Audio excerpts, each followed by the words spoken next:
like the rest of our country, is very concerned with the civil unrest and looting taking place across America. Over the weekend, there were many social media postings about potential looting in Lake County. Although there have been isolated incidents of unrest in a few jurisdictions, the Lake Forest Police Department reports that things are quiet in our immediate area. I highly recommend registering on the smart911.com website if you haven't already done so.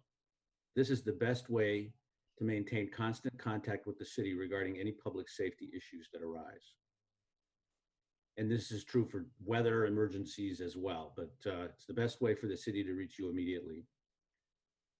I'd also suggest strongly that people disregard alarmist stories about Lake Forest that you see on social media. We will inform the community immediately if we learn of any serious threats. As of now, we have no reason to do that. The Lake Forest Police are very well connected to other law enforcement agencies in the region. In fact, many of our officers serve on regional task forces to bolster the response capabilities of our neighboring communities and also the response capability of Lake Forest. They were active in these roles over the weekend. Every department, every police department, including ours, has additional officers on duty for the moment. Detectives are watching social media, and they are all working together to solve problems as they occur. Please know that the Lake Forest Police Department is fully engaged and is working closely with their nearby counterparts to keep our residents safe.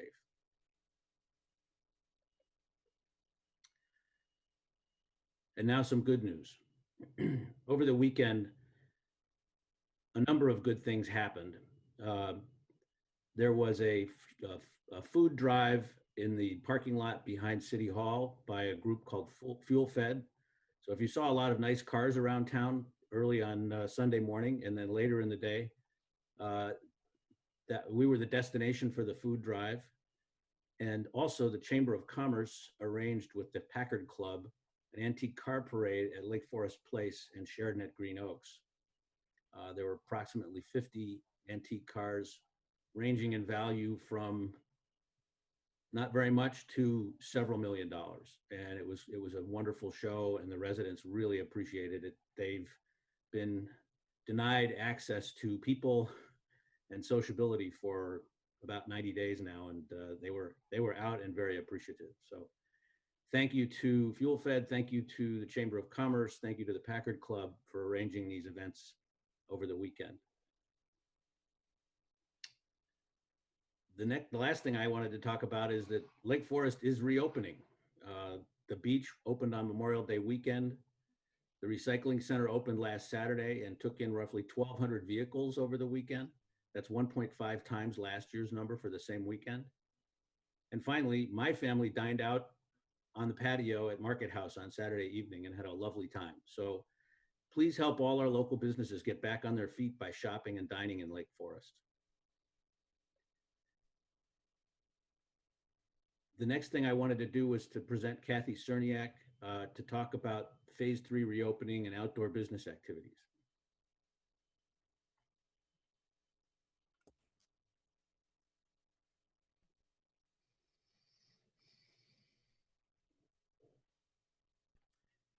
Thank you, Mr. Mayor, members of the council. Am I coming through loud and clear? Yes, you are. Yes.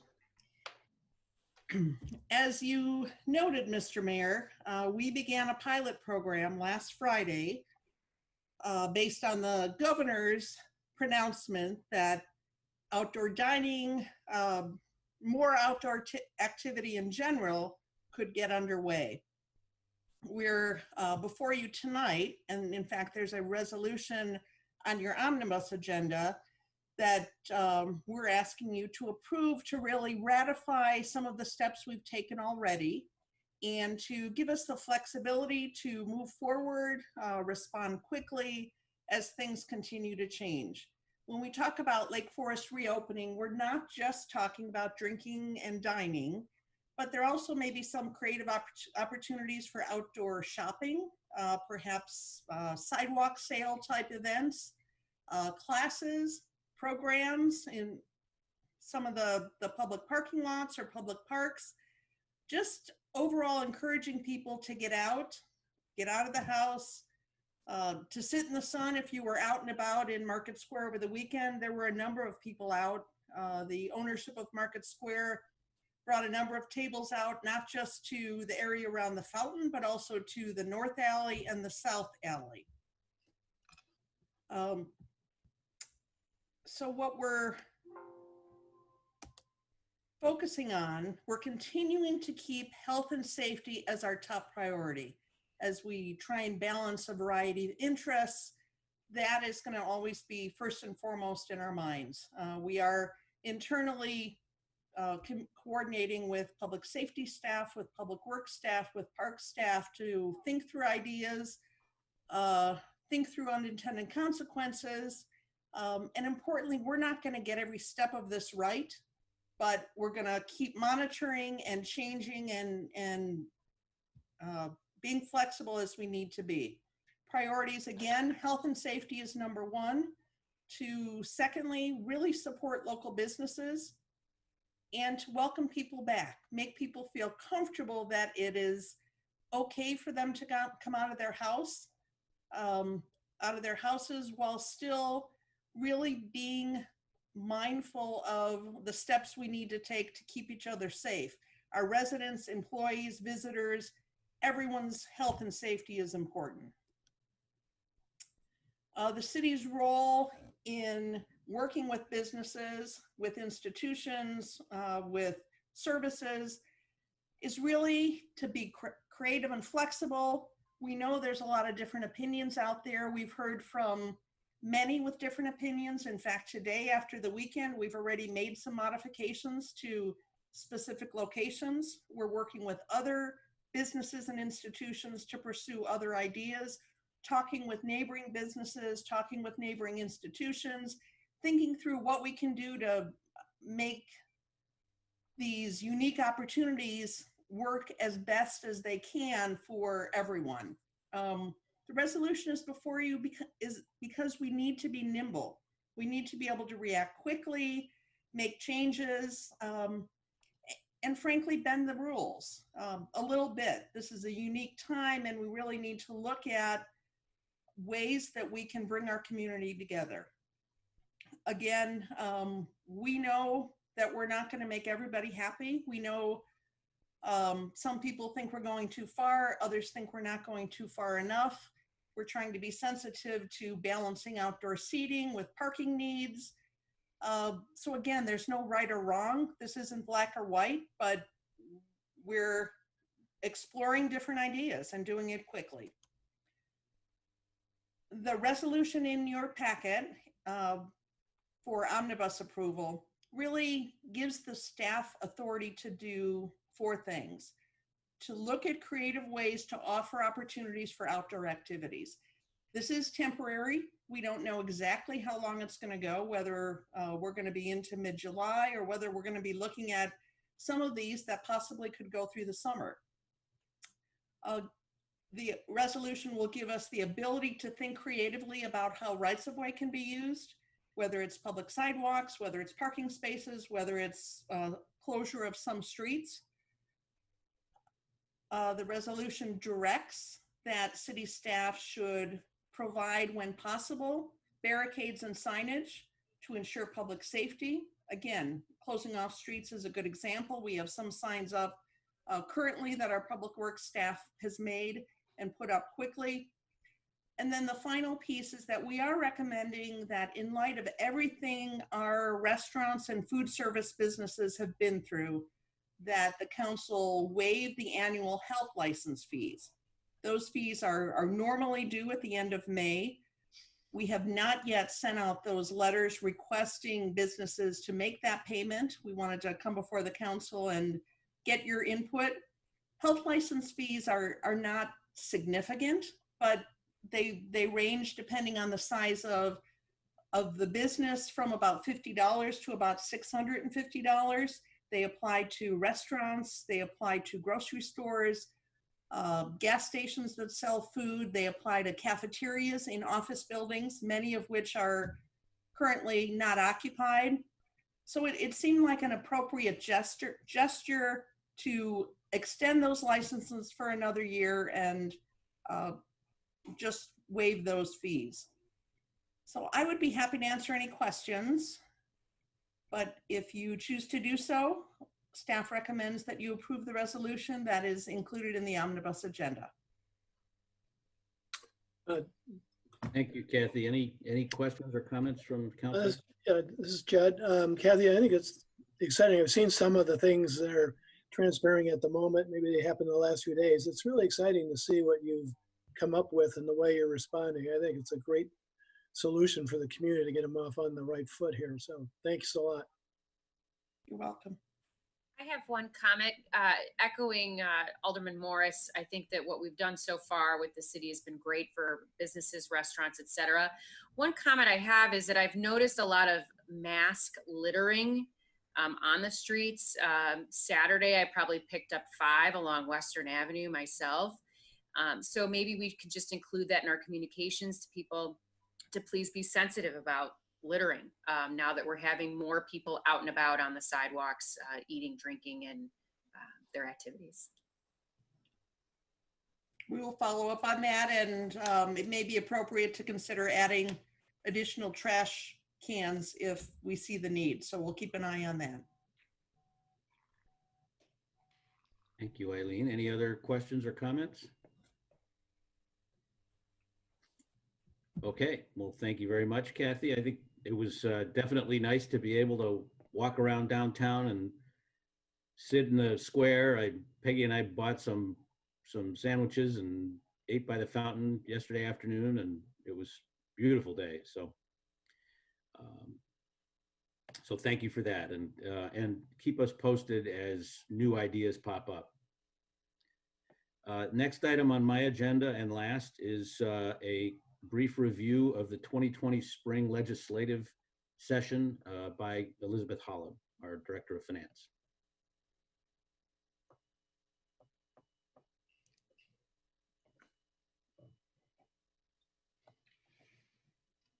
Thank you, Mayor. I hope everyone can hear me.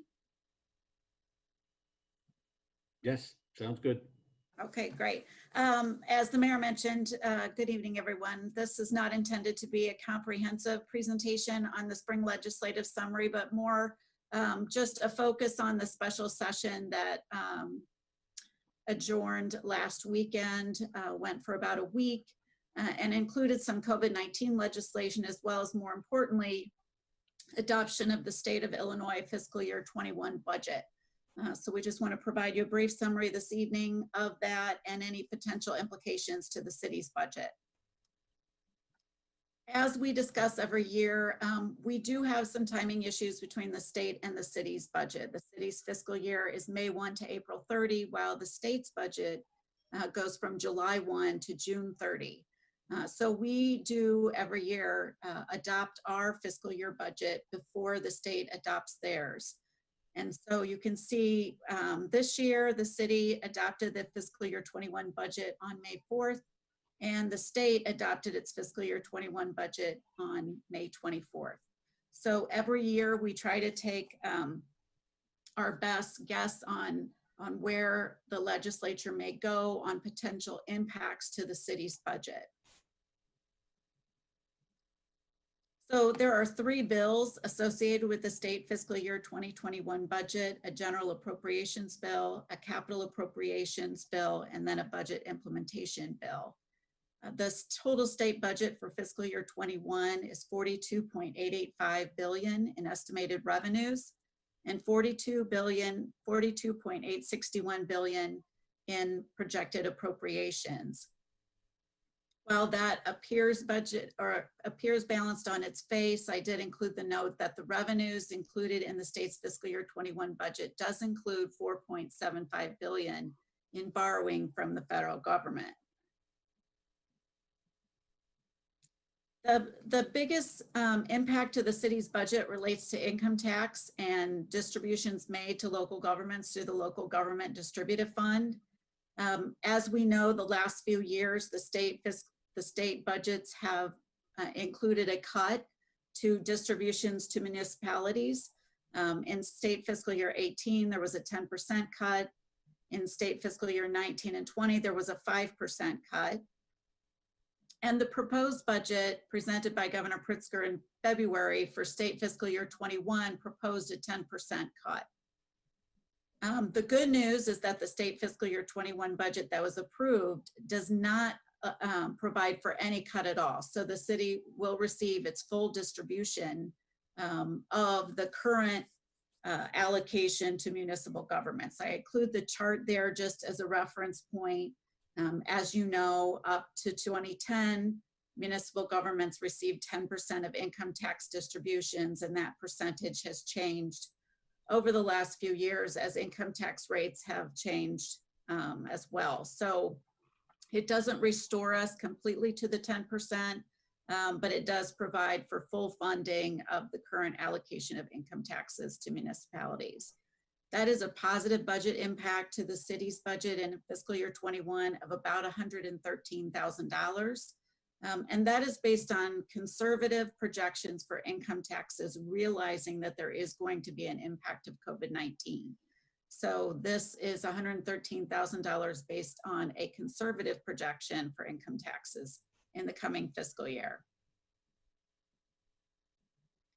A few other budget provisions that impact the city's budget: the sales tax administration fee remains at 1.5%, so that is no change and is what was included in the city's fiscal year budget. Personal property replacement tax, since state fiscal year 2009, the state has begun to divert some of the personal property replacement tax to other state budget items. They started in state fiscal year 2009 with a diversion of $21 million. In the state fiscal year 20 budget ending this year, it's $304 million. And in the state fiscal year 21 budget, they divert $312 million. So a small increase in the diversion from what we had in state fiscal year 20. Again, there is no impact here from the city's budget because we have budgeted conservatively our replacement tax revenues, recognizing that this trend is likely to continue. Also good news, motor fuel tax, use tax, and E911 all are included as full funding. So there will be no budget implications to the city on those revenues. The special session also included some legislation related to COVID-19. Notably to the city's budget is that they approved a local coronis urgent remediation emergency or cure support program. It allocates $250 million of the state's allocation of CARES Act funding, and that will be distributed on a per capita basis to local governments. The important footnote impacting the city is that units of local government located in a county receiving a direct allocation of CARES funding is excluded from these distributions.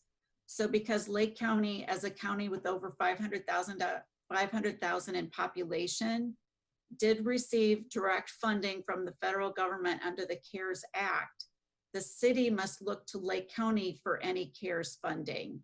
And as we discussed at the last meeting, Lake County has developed a committee that is going through the allocation of the county's CARES funding, and we hope that it will include some relief for municipalities in Lake County impacted by COVID-19. A few other spring legislative items of interest related to COVID-19 is workers' compensation coverage. Provides a presumption for essential workers that COVID-19 is directly related to their employment, but allows the employer a rebuttal option on that. Additional legislation related to county boards that may waive fees and penalties on property tax payments. It's noted that Lake County already provided for a 4 installment payment for this year instead of 2. And just note that residents, property owners will not receive revised tax bills because the tax bills had already been sent out. But the first installment can be paid over 2 dates and the second installment can be paid over 2 dates. And then finally, some legislation related to school districts' remote learning requirements and grades issued during the COVID-19 pandemic period. There is also legislation related to the 2020 general election. That legislation applies specifically and only to the November 2020 general election. And the General Assembly has adjourned now until November 17th. So that is it for my prepared comments. I'm happy to answer any questions if you have any. Questions for Elizabeth? Did everybody follow the description of the CARES, the cures and CARES?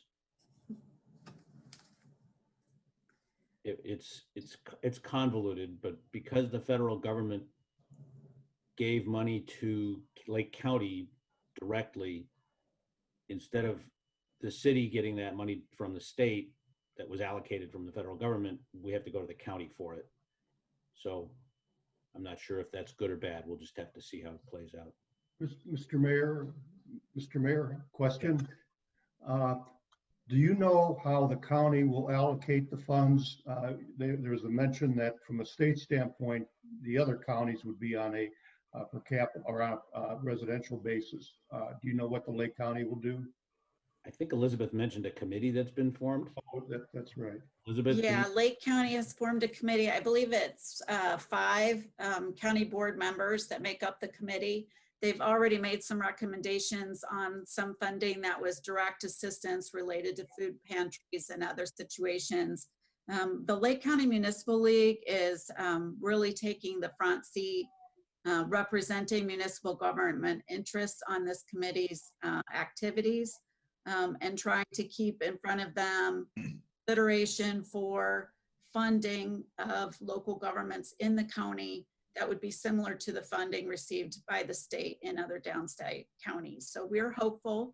And again, this is revenue that is specific to COVID-19 expenses. So, you know, I think that the county will indeed look seriously at allocating some of that CARES funding to local governments.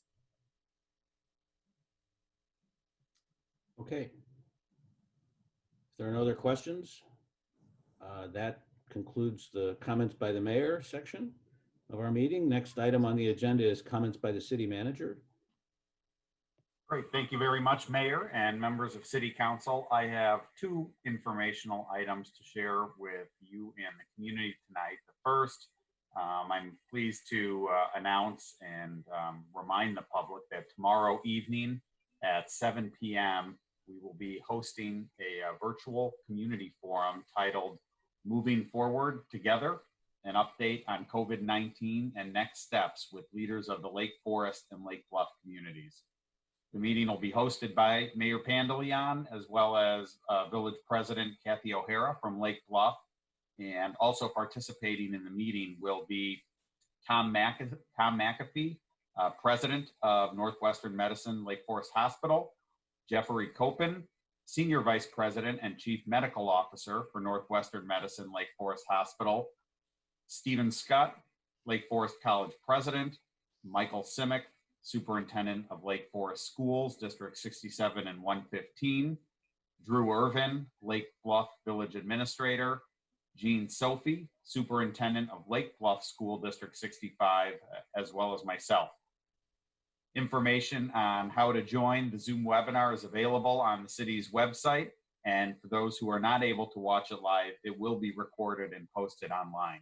I will also note that we did request questions for anyone from the public who wanted to address them to any of the entities or organizations participating.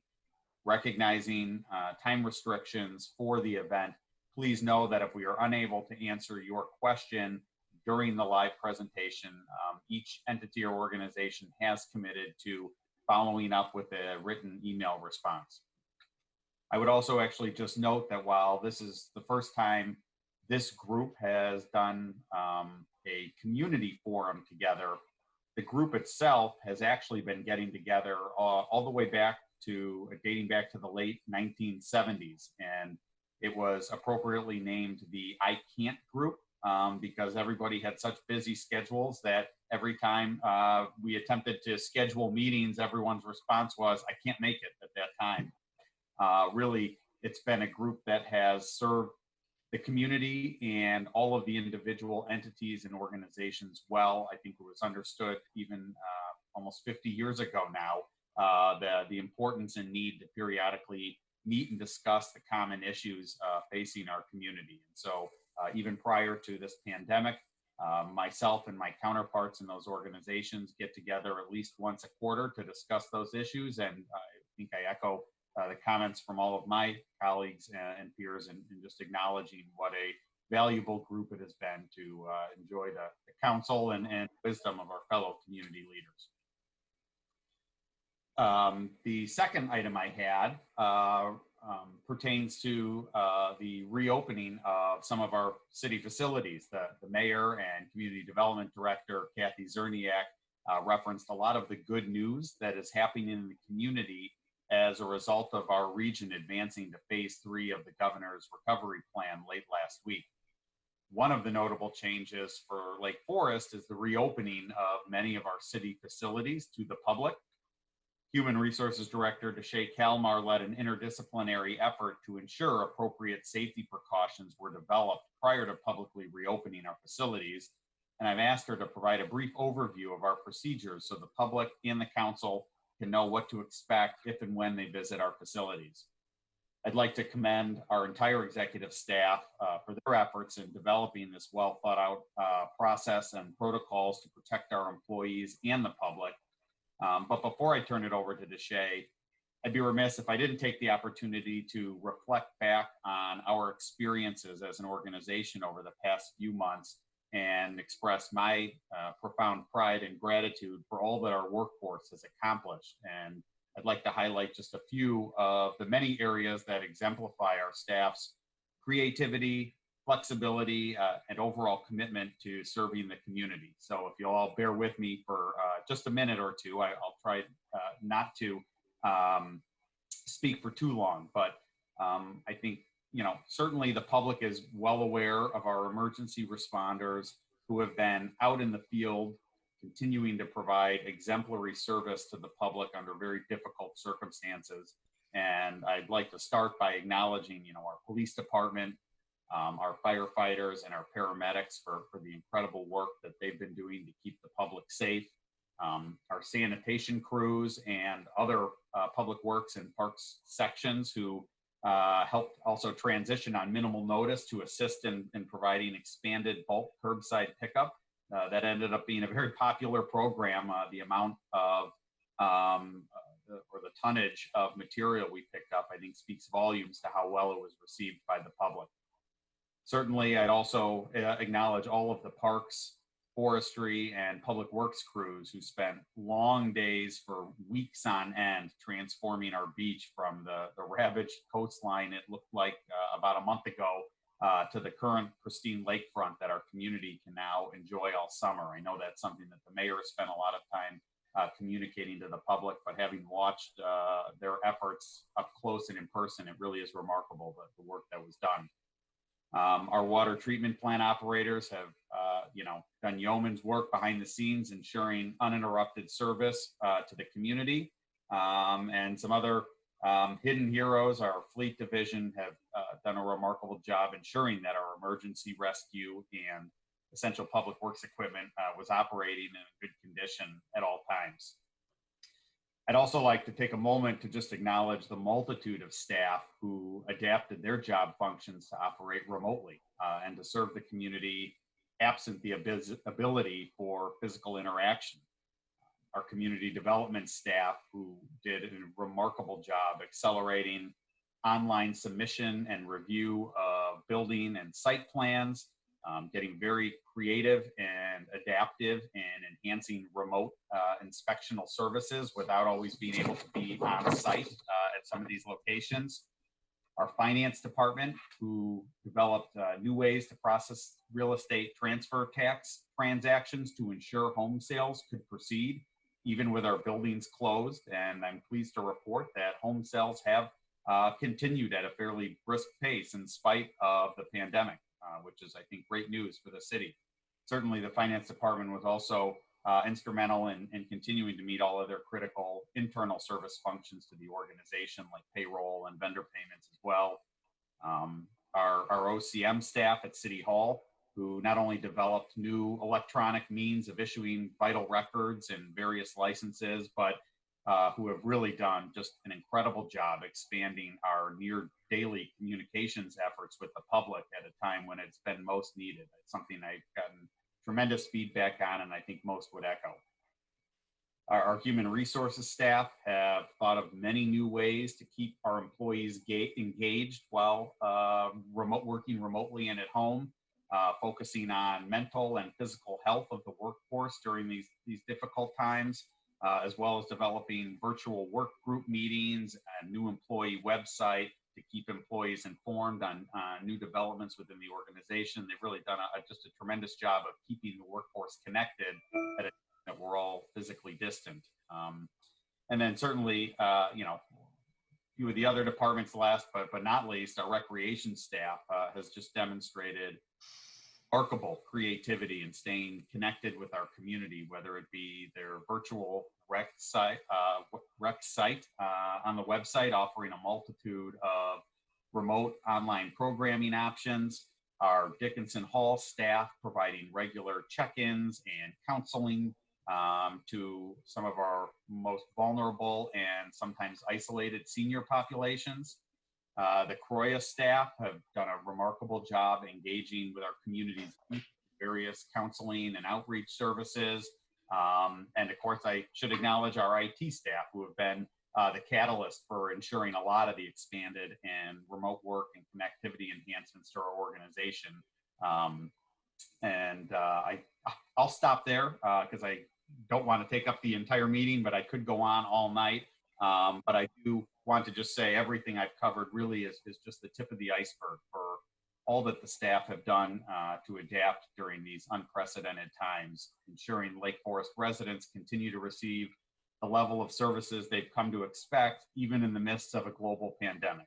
And one thing I will just say, you know, sort of in closing, as I've referenced, I think at a few prior council meetings, there will be a lot of valuable lessons for us that we'll take from some of these recent experiences and will apply to how we deliver services in the future. Without question, we will be a more efficient and responsive government for all we've gone through. Certainly, we didn't ask to experience this, but I do believe we'll be better for it. You know, changes that sometimes take years to implement have literally occurred in a matter of weeks. And again, it's just a real testament to our staff that all of this has occurred in the manner it did. So I'm going to turn it over to Deshay now, but really just wanted to make sure I had an opportunity to emphasize again how grateful I am for our staff and how proud I am of their efforts and to call them colleagues. So job well done to all of our employees. And with that, we're happy to welcome the public back into our facilities. And so Deshay, if you're still there, feel free to take it away.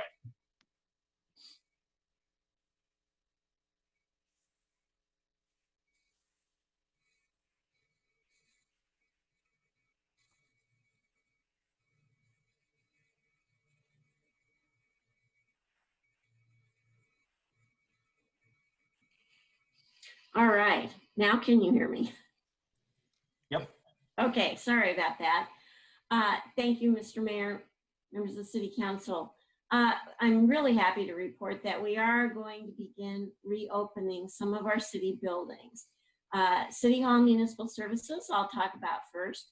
As we approach this, the safety of our employees and the public was paramount in our minds. As Kathy was mentioning earlier, that's how we've been approaching everything as we move forward.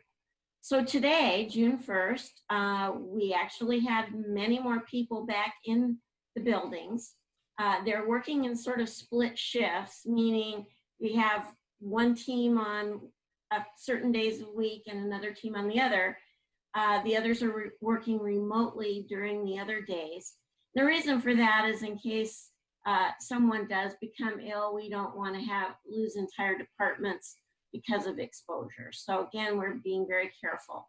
As employees enter the building, they will have their temperatures taken, Face coverings are required when in common areas or when working with the public, and we are wiping down constantly the high touch areas. Beginning Wednesday, June 3rd, we will throw our doors open to the public, our normal hours, 8 a.m. to 4:30 p.m. Monday through Friday. We are encouraging the public to continue to use non-contact methods for conducting business. We're going to put priority on electronic transactions, and then secondarily phone and transactions and things that are in our Dropbox.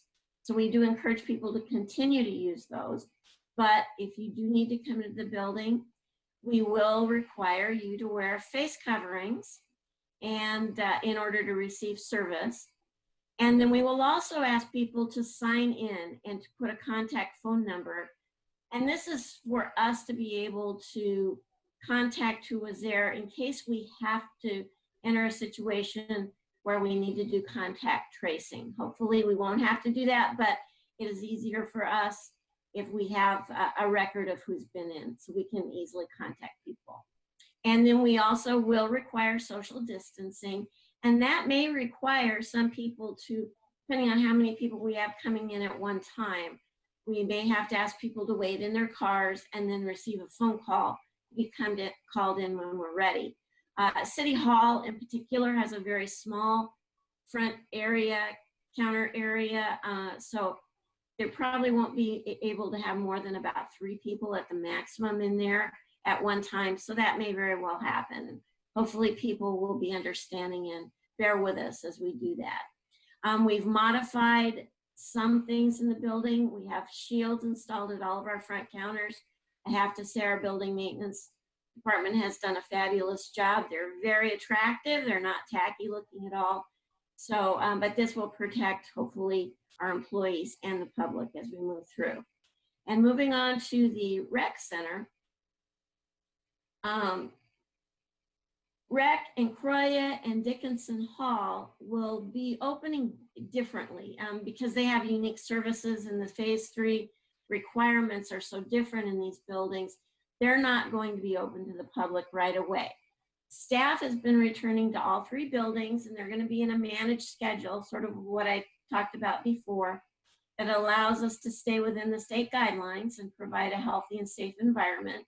And they're working on the best approach and appropriate timing to roll out different protocols. For example, one-on-one personal training, outdoor fitness classes limited to 10 people. The list goes on and on. I know they've got all kinds of things going on.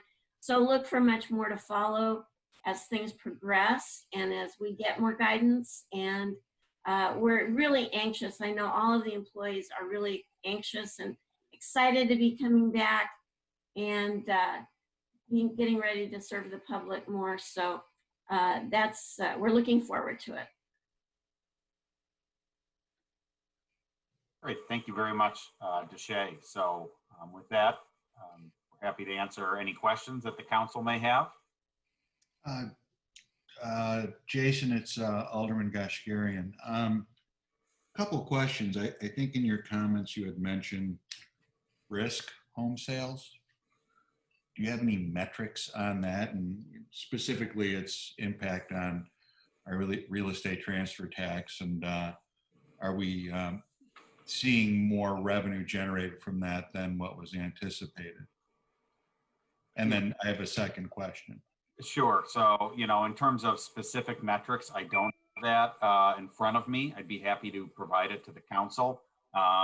Perhaps I should also have couch my terms with the caveat that it's relative, to, the global pandemic that we were experiencing. But really the intent of my comment was just to acknowledge that for any fear or concern that real estate transactions, particularly residential real estate transactions, would grind to a halt as a result of the pandemic, that has not been the experience. But having said that, I'd be happy to provide some specific metrics to the council. Yeah, and I'm just curious, just as a point of information, because I think it's helpful for us to get a sense in terms of, where our projections are and what we hopefully can't anticipate. And then the second question really is a follow-up on just what we were talking about with Deshay. I'm not in any rush to, but has there been any discussion with you and the mayor about council convening in council chambers at some point? Has that topic been brought up? Something that would possibly still obviously be televised as they normally are, but with no public in the building at the time. I'm just curious if you've had those discussions yet and what your thoughts are on that. Sure. You know, I'm happy to address that in saying at this point, as I think everyone well knows, the configuration of the council chambers would make it a little difficult for us to convene and all remain appropriately social distance. At this point in time, the governor's order has still allowed for remote functionality for these meetings. And so, you know, we've had initial conversations, but my sense is that so long as there are still, you know, provisions within the governor's order that allow for exceptions to the Open Meetings Act for these remote meetings, it probably makes the most sense for us. But I don't know if City Attorney Tappendorf has any information about any potential changes planned to the governor's order as it pertains to open meetings. Anything you want to add? Hi, everybody. I'm happy to address that. So there are a couple of issues with meeting in person. Number one, there's still the numbers restrictions in a single space of 10. So if we had all of the council present, we really wouldn't have enough room for staff and certainly not the public. And two, there's still the social distancing requirements as well. So I have heard of a couple of communities that are talking about live meetings where maybe 3 of you could be up at the dais and the rest out appropriately distanced in the audience. But again, trying to navigate the minimum 6 foot distance between everyone in a live meeting while still accommodating any staff really once you get all of your numbers in is difficult. So the governor recognizing that and the legislature recognizing that, first, the governor's orders over the weekend or last week, I guess it was Friday afternoon, did extend the Open Meetings Act executive order that suspended the in-person requirement. And that extension is good until he signs the legislation passed by the General Assembly over the spring session that weekend where they were all meeting. They passed legislation that actually put in state statute in the Open Meetings Act these temporary provisions for remote meetings. And the recognition being that we're not quite there to have large groups of people at meetings. There may also be members of the public and members of the boards and councils that are not comfortable meeting in person, that may have medical issues, either of them or their family. And so to accommodate the social distancing requirements, the number limitations, that legislation will allow, even after the expiration of this current 30-day extension of the disaster proclamation, that legislation would still allow these remote meetings. And it's expected that the governor is going to sign that. So I would expect, I haven't seen any of the legislation from the spring session signed yet. It's all been sent to the governor, but I would expect him to sign that. Thank you. Alderman Bushman. Thank you. Jason, you shared with us some comments about staff and what you've been doing. And let me just very briefly say your comments, I think, were well said, well deserved, and a hearty and a heartfelt thank you to all the staff for what you have done. And we look forward to continuing your effort and serving the city as outstandingly as you have in the past. So again, thank you.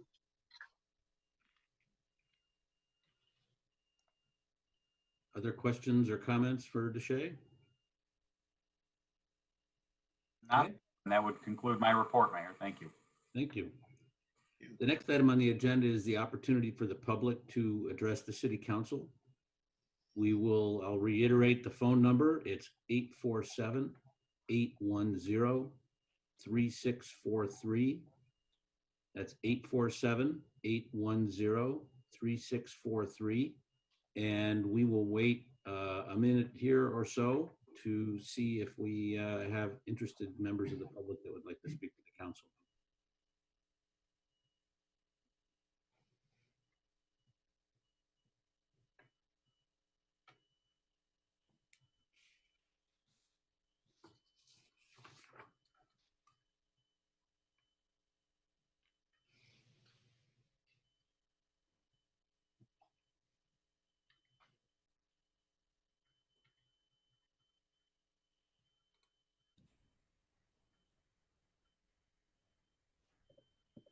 Good evening, everyone. There are no callers at this time.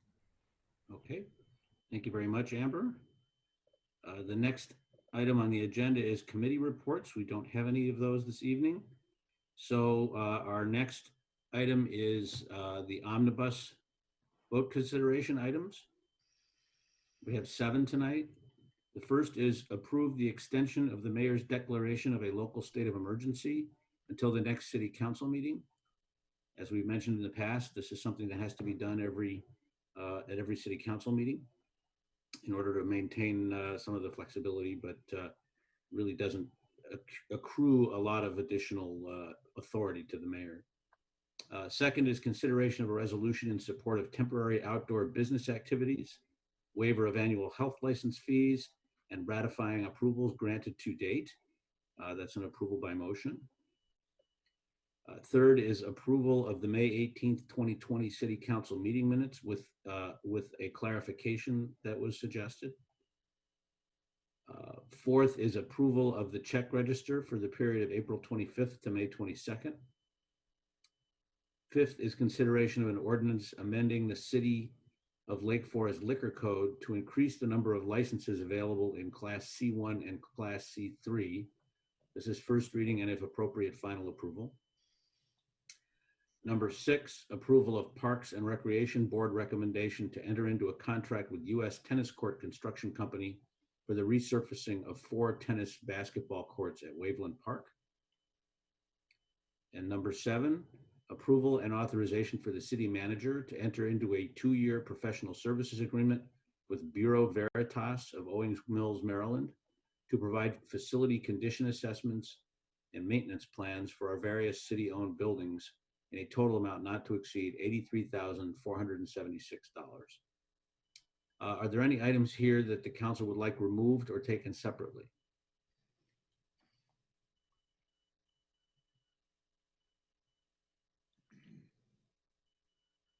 Okay, there being none, I would entertain a motion to approve and Second. roll call vote, please. Alderman Morris, Aye. Alderman Karas, Aye. Alderman Rummel, Aye. Alderman Notes, Aye.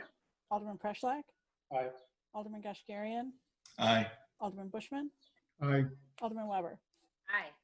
8 yea, 0 nay, motion carries. Thank you. The next item on the agenda would be ordinances. We don't have any ordinances tonight, so we'll move on to old business. There's one item of old business. It is approval of an intergovernmental agreement between the City of Lake Forest and the Illinois Department of Transportation for the Route 41 and Deer Path Pump Station project. This will be presented by Michael Thomas, Director of Public Works. Thank you. Good evening, Honorable Mayor, members of the City Council. This evening, the Public Works Committee and City staff are requesting City Council's approval for an intergovernmental agreement between the City of Lake Forest and the Illinois Department of Transportation. As many of you are aware, we, the city, have been working with IDOT for about 8 years on a project to improve the flooding issue at Deer Path and 41. That issue seems to reoccur on a much more frequent basis now. And this project has been designed It is ready to go to be placed out to bid, but this is one final option that needs to be addressed, not option, one final item that needs to be addressed, along with obviously securing funding. This project in general, the state agrees to construct a new pump station at the corner of Deer Path and Awani. This pump station would then, as it collects the water at below 41, right at Deer Path, it would pump it into 2 new ponds. First, the water goes into the pond that will be created near holes 17 and 18. And then as you see on this diagram, there will be a new pond constructed as well adjacent to hole 1. The water will flow from gravity from one pond to the next. Once it gets to the second pond, then by gravity, it goes out into a very large storm sewer under Deer Path that then drains to the creek. The state will agree and has agreed that they have paid for all of the engineering costs as well as all the construction costs. And this intergovernmental agreement then is essentially the state saying, we are going to bring these ponds to a base grade, and that we will then pay the city, give the city $630,000 to bring these 2 ponds and the golf course back to Deer Path Golf Course standards. In addition to that, there will be a number of trees removed at the corner of Awani and Deer Path. Our city forester has looked at the site multiple times, and the trees that are removing are not in the best of shape or the best of quality. However, IDOT has a 1-to-1 tree replacement policy. So the $63,000 will go for the replacement of 97 trees that can be replaced within the corridor being from Route 41 to the creek to the east. We can put them on the golf course as well. The city then, on the city side of things, the city agrees to accept the maintenance and jurisdiction of all parts of this project. Again, whether it's the ponds, the pump station, the pumps, the storm sewers. And then as I noted, we, the city, agree to fully restore the impacted portion of the golf course, as well as any irrigation systems that may need to be replaced. Next slide, please. So the summary for the IGA, again, $630,000 for repairing the golf course. That $630,000 includes a design as well as construction. Our city legal attorney, Julie Tappendorf, was successful in negotiating a modification with the draft IGA, whereabouts the state wanted to pay the city once the project was 100% complete. And Julie went back to them and said, we need to get a jump on repairing our golf course as soon as we have the opportunity to do so. So the IGA, as it is drafted, notes that once the state is done doing the work specifically on the golf course, they still may have a long ways to go with the project, but once they're done with the work on the golf course, we, the city, are allowed to invoice the state for 80% of the $630,000. With that, we then will control the $630,000 as far as when we actually design and bid and put the project out for construction. We get to maintain that schedule without having the state dictating any of that to us. So with that, and I guess one final update, I did contact the state last week to ask about funding. And as many of you know, the state's budget year begins July 1.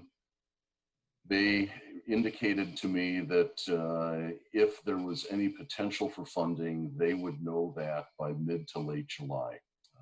And that, again, is based upon their any other project that may potentially not have everything complete and ready to go, that they could potentially use that funding for this specific project. So with that, I'll be happy to answer any questions you may have.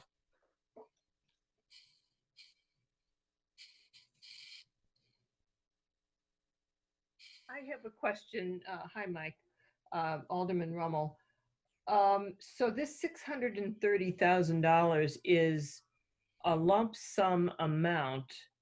So we could, if we bring the project in under that amount, we retain that money. And what if it's over the amount? And how did we arrive at that particular amount? We early on engaged some pre-design services with Lohman Golf Design, golf course design firm that the city has worked with for many years. And they worked with the engineers from IDOT to put together basically a pre-design and developed a cost estimate from that. So that then is the estimate that we provided to the state. I'll let Julie Tappendorf answer the question regarding if the project comes in above or below the $630,000 amount, but I believe it is a very similar to plowing Route 43 and Route 60. I believe it is a flat fee. That's correct. So that was the negotiation with IDOT, was they wanted some certainty on what that cost would be. So there wouldn't be any open-endedness of the cost. So we negotiated basically a lump sum flat fee. If the project costs more, it would be the city's responsibility. If it costs less, then the city would make some money off of this. But that was something that IDOT felt pretty strongly about, because they wanted certainty on what their responsibility would be. Great. So the onus is on us, really, just to bring it in at that number or below, hopefully. Right. Mike, do you want to comment on any contingencies that are part of that budget? The $630,000 does include a contingency. I do not have the estimate in front of me. I apologize. But it does include a contingency for the 630. And then again, the other dollars for the tree replacement, that is a defined amount as dictated by the state of what they will pay per tree. So the 97 trees that they're going to be removing, we have spoken with our city forestry section, and the dollars that are going to be allocated will absolutely cover the replacement cost of those trees. I had another question, Mike. So this water eventually is flowing out into the Skokie River. I assume that someone has taken a look at those outflow pipes to be sure, or are they going to be replaced? And in either event, are they high enough above the storm surge level of the Skokie River? Because it seems to me that, well, I mean, I know for a fact that we've discussed in Public Works that has often been the issue, is when the Skokie River rises above those outflow pipes, there's no place for the water to go any which way. So has there been any attention given to the terminus where the water goes into the Skokie River? I will tell you that it was absolutely looked at and a part of this design. Currently, and for all days past, the water is pumped from Deer Path 41 under Deer Path directly to the creek. So by installing these two detention basins, it will essentially hold the water. And if we get to that point where these detention basins cannot hold the water, then yes, they will overflow. But quite frankly, Deer Path Golf Course, with a majority of it being a floodplain, that's quite frankly what it's there for, being adjacent next to the creek. So this will reduce that than what we currently are seeing. But is there a chance at some point? There is a chance, but they are not making any modifications to where that pipe enters the creek, because there was no need to do so. They did evaluate it. They televised that storm sewer pipe and determined that it was in very good condition. So to answer your question, yes, it was looked at and part of the engineering. Thanks, Mike. Other questions for Mike? Okay, in that case, I would entertain a motion to approve an intergovernmental agreement between the City of Lake Forest and the Illinois Department of Transportation for the Route 41 and Deer Path Pump Station. Do I have a second? Second. Roll call vote, please. Alderman Morris, Aye. Alderman Karas, Aye. Alderman Rummel, Aye. Alderman Notes, Aye. Alderman Preschlack, Aye. Alderman Gushgarian, Aye. Alderman Bushman, Aye. Alderman Weber. Aye. 8 yea, 0 nay, motion carries. Thank you. Now we just need to see if the state can find the funding to build the project. So, Mr. Mayor, yes. I do have a question, and I think it's specifically for the city attorney Tappendorf. Do we have final resolution on the corner where the pump station is supposed to go in terms of property ownership? And where has that ultimately led us? I know that there was an issue with that going back to late November. And where are we with that currently? Right.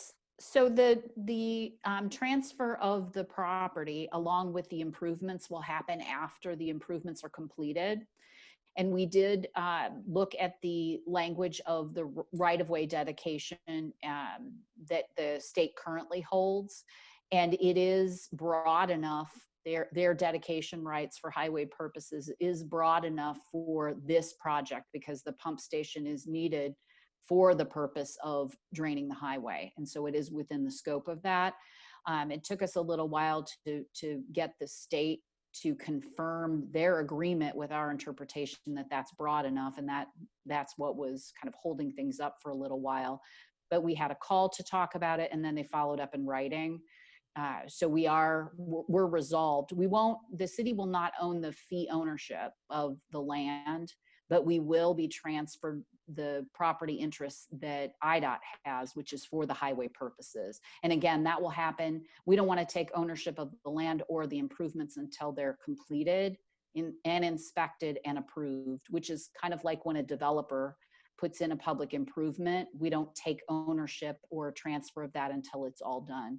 So that actually will be coming back, but it'll be some time because it'll be after the project is completed. Very good. Thank you. Mm-hmm. Thank you. Any other questions about this? Okay. Thank you. Next item on the agenda is new business. One item it is the award of bid for the Rosemary Road Ravine Project to V3 Construction Group in the amount of $509,650 to include authorization for a 10% contingency for a total of $560,615. Jim Lockefear, Public Works Management Analyst, will make a brief presentation about this. Thank you and good evening, Mr. Mayor and members of the City Council. This topic has been actually previously seen by City Council approximately a year ago. City Council at that time approved of a design agreement with Hay & Associates so that we could proceed in getting this project and the actual construction of the project budgeted. Following Council's approval last summer, Hay & Associates began their design to repair failed sections of the brick culvert under Rosemary Road, as well as some additional adjacent ravine bank stabilization. If you look at the bottom left-hand corner of your screen, you'll see a map there. Highlighted in the circle here is the actual project area. You'll see that the project's located just east of Sheridan Road, east of Thorn Lane, on the north side of Rosemary Road. And it's probably going to be fairly hard to see on this image here, but if you follow this blue outline, this is actually the ravine. And as you can see, Rosemary Road was built over top of that. So therefore, there was a need at the time, this was approximately 80 years ago, for this brick-lined culvert under Rosemary Road to allow the ravine to continue its flow to the lake. As you can see on the bottom right-hand side of the screen, this image here is a shot of that brick-lined culvert. You can see some of the wall collapses, as well as subsequently, this has created some debris jams underneath the culvert, and we see this, the city's water and sewer section sees this jam up even further during heavy rainfalls. These collapses are certainly impeding and restricting flow. So while this was being designed, the area was continued to be monitored. Rosemary Road was never necessarily in threat of being closed. The senior engineer designing this always would check after major rainfall events. It just certainly isn't going to get any better. So with that, Hay and Associates quickly got to work on their design and ultimately substantially completed it prior to the November 2019 Finance Committee budget meeting, for which they shared the project estimate that we ultimately recommended and City Council approved of for fiscal year 21, a construction budget of $700,000. Following that approval, staff worked with Hay and Associates and went out for a public bid for their original design at the end of February, and had a public bid opening on March 11th. And unfortunately, we wound up rejecting all the bids due to budget overages. And just some background information on that, we did receive 3 bids. The 3 bids range from $850,000 to $1.1 million. In each and every case, there was a specific design light item that greatly exceeded the engineer's estimate, and that was earth excavation.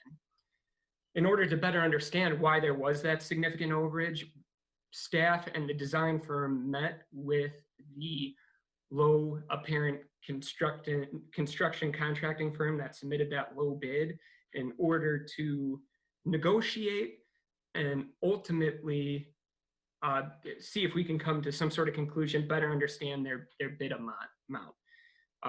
We found, and on the next slide here, it had everything to do in this bottom left-hand corner with this concrete head wall. So here is Rosemary Road. Here's that brick line culvert, and then here's this head wall. While designing the failures to Burgess meeting. Oh. While designing this repair, ultimately there were some signs of deterioration to this head wall that we wanted to repair as well. But when we go into an area like this, we want it to be a comprehensive repair. With that, the design was to just replace a section of this head wall. Well, in order to do that, there was some unanticipated trenching and shoring that any construction firm awarded this would have to do to ensure the safety of their employees, as well as this bank. You have this land area between the head wall and the road that needs to, the head wall is there to stabilize that. And in order to replace that, something needs to be in place to hold it together while the head wall is being repaired. To overcome that budget overage, we met with Hay and Associates and ultimately made the decision to eliminate this part of the repair and just completely do away with the head wall. And if you look at the bottom right-hand side of the screen, this is their current design iteration with what we're seeking approval on tonight. The head wall is gone, and ultimately this area is going to be filled in with fill and excavated to a 2-to-1 slope. This still is accomplishing the same thing as if a head wall was there, providing the necessary structural integrity to Rosemary Road. And ultimately, staff felt that this was actually a better design. This is going to look much more natural than a big, large concrete head wall. This graded area is going to be planted with native plant materials, as well as you get further down the slope, natural stone is going to be incorporated, much like, and actually exactly like, the stone, if you've seen the McCormick Ravine project. Hay and Associates designed that project for open lands. They incorporated a lot of the same things with our project here as far as the native plant material and stone goes. So with that, took that latest design iteration out to public bid May 1st, had a public bid opening May 15th, and we received 3 bids, as you see on the table, much more in line, and staff was pleased to see much more in line with our project construction budget. V3 did come in as the low bid firm. Staff is very familiar with V3 Construction. They do a lot of local ravine improvement work up and down the North Shore, as well as other bank stabilization type work. This is really what they do. We also followed up with some of their references and heard nothing but positive reports back. So with that, the Public Works Committee and city staff is recommending awarding the Rosemary Road Ravine project to V3 Construction Group in the amount of $509,650 to include authorization for a 10% contingency for a total of $560,615. With that, I'm happy to take any questions that you might have. Questions for Jim?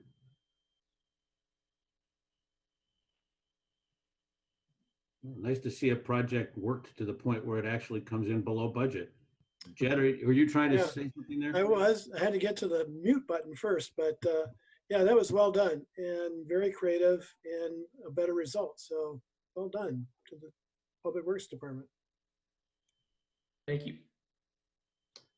If there are no further comments, I would entertain a motion to award a bid for the Rosemary Road Ravine project to V3 Construction Group in the amount of $509,650 to include authorization for a 10% contingency for a total of $560,615. So moved. Second. Second. Roll call vote, please. Alderman Morris, Aye. Alderman Karas, Aye. Alderman Rommel, Aye. Alderman Notes, Aye. Alderman Preschlack, Aye. Alderman Gashgarian, Aye. Alderman Bushman, Aye. and Alderman Weber. Aye. 8 yea, 0 nay, motion carries. Thank you.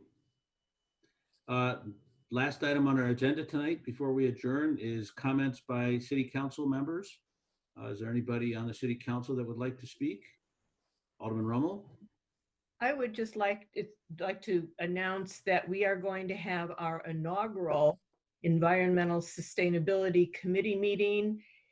Yay, finally, June 10th at 6:30.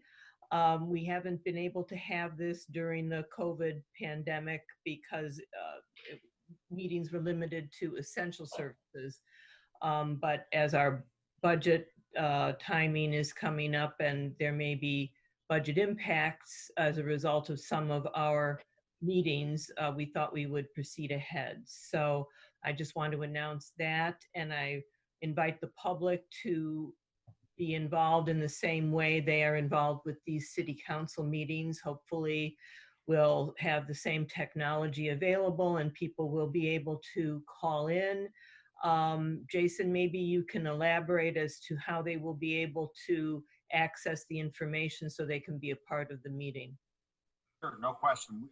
We will certainly make that information available on our city website, both for links to the meeting and call-in information for those who want to offer public comment as well. And if there are any groups or individuals out there who have a particular interest, if you would email me, I'll be sure that that you're notified and can, I suppose, be sent a link or at least informed how they can be part of the meeting. So these are public meetings, right? So you have notice requirements that are typical of any public meeting, no? Right, correct. Correct. We'll post an agenda on the city's website and can again include information about how the public is able to call in and provide comment. So we're delighted to be moving forward, and any other aldermen other than Jim and Jed who are on the committee who want to have some input, take a look at the agenda. We have a draft of our mission statement, and I would encourage any fellow aldermen to take a look at that. And if you have some input, contact me or contact Mike Strong, who's the real liaison from the staff onto this committee. So looking forward to it. Thanks. City Attorney Tappendorf, would it be possible for this group to have an in-person meeting? The Sustainability Committee? Yes, How many members are there? 3 plus staff of 2, maybe.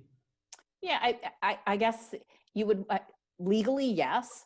You would want to talk to the members about how comfortable they were. They still have to socially distance, and then you have to be concerned about accommodating the public if you're in person. So, you'd have to cut it off if you, let's say you had 10 people show up and you already had 3 members of the committee plus your staff. So I think that's what's creating so many issues with communities who are ready to open up, but it creates the numbers issue because you really can't anticipate how many members of the public might be interested in coming. But to have an in-person meeting and take public comment via Zoom or phone call? Yeah, I think you would have difficulty explaining to the public why you couldn't at least allow 10 people in the room if you were allowing the committee to meet to accommodate at least a couple of people also before you reach that 10 number. So you'd have to be prepared with either with an overflow room or to actually turn away people that would show up in person. There's a way to do it. Yeah, interesting. Okay. Well, it's great that you're finally kicking it off. That's, however it gets done, it's excellent news. So glad that's happening. Other comments from members of the council? Okay, well, I would then entertain a motion to adjourn the meeting. So moved. Second. Do we need a roll call vote for this? I'm still, Not It's for the one adjourning. vote you can take that you don't need a roll call. by the time we figure this out, we'll be back in normal life again. Probably true.